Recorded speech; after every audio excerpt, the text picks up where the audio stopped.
So isang malaking pasabog nga po mga idol ang sinabi ng ating pambansang kamao Manny Pacquiao sa naging panayam nito sa The Ring Insider kasama si Max Kellerman, kung saan natanong si Pacman dito mga boss kung sakaling maglaban ba daw si Mayweather Jr. at Terence Crawford, sino ba daw ang mananalo sa bakbakan. At prangka na sinabi ni Boss Manny mga idol na si Crawford daw magwawagi sa laban ng dalawang unbeaten legend, at isa lang ang dahilan ni Pacman dito mga idol bakit mas pinipili nito si Crawford. Ito dahil marunong daw magkalawete si Crawford. Malamang mga idol alam ni Pacman na mayroong problema si Floyd kalaban ng mga left-handed fighters sa bakbakan. At sa naging tanong naman kay Boss Manny para sa bakbakan ni Juan Manuel Marquez kalaban ng Japanese monster na Naoya Inoue sa kanilang prime, mas pumabor si Pacman kay Inoue para talunin si Marquez. Well, dito tayo nagulat mga idol sa sagot ni Pacman dahil alam po natin mga idol na kung meron man siguro fighter na nagpahirap kay Pacman sa bakbakan, isa na talaga dun si Marquez. Pero mas pinili pa rin ito mga idol si Inoue na manalo. At merong mga boxing fans mga idol ang nagsasabi na hindi lang daw galing at husay ni Inoue sa bakbakan kung bakit mas pinipili ito ni Pacman na manalo kay Marquez. Sobrang paborito daw kasi mga idol ni Pacman si Inoue, kaya hindi man lang daw nagdalawang isip ang Pinoy legend na piliin si Inoue na manalo. Ano sa tingin nyo mga idol sa prediction na to ni Boss Manny?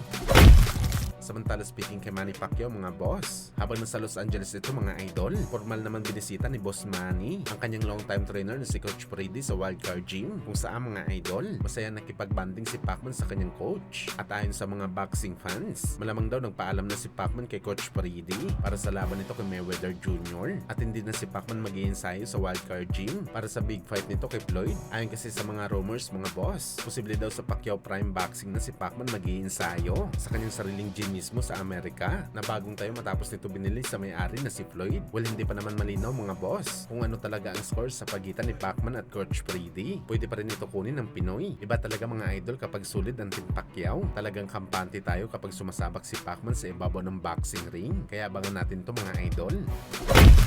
Sa kabilang banda naman mga boss, Unified Minimum Weight Champion si Oscar Collazo, prangka na sinabi mga idol na kontakin lang daw siya ng Pinoy IBF Champion na si Pedro Taduran kung kailan at kung saan sila maglalaban. Kakasado siya mga idol, walang duda. Aba grabe talagang angas nitong si Collazo mga boss. Kaya sana may kasanang unification fight nila ni Taduran para malaman natin kung sino ba sa kanila ang matigas. Baka kapag ready na si Taduran na lumaban sa kanya, magbibigay ulit ito ng alibay sa bakbakan. At ang ending pala mga idol, hype lang pala ito ni Collazo para i-promote ang kanyang sarili sa mga Pinoy boxing fans. At syempre i-promote ang kanyang next na laban na hindi pala si Taduran ng kanyang mga kalaban. Ilang laban ang nilagpasan nito kay Taduran. Kapag hindi pa rin natuloy ang hamon na to ni Collazo mga boss, malamang may problema talaga ang Unified Champion na labanan ng ating pambato na si Pedro Taduran.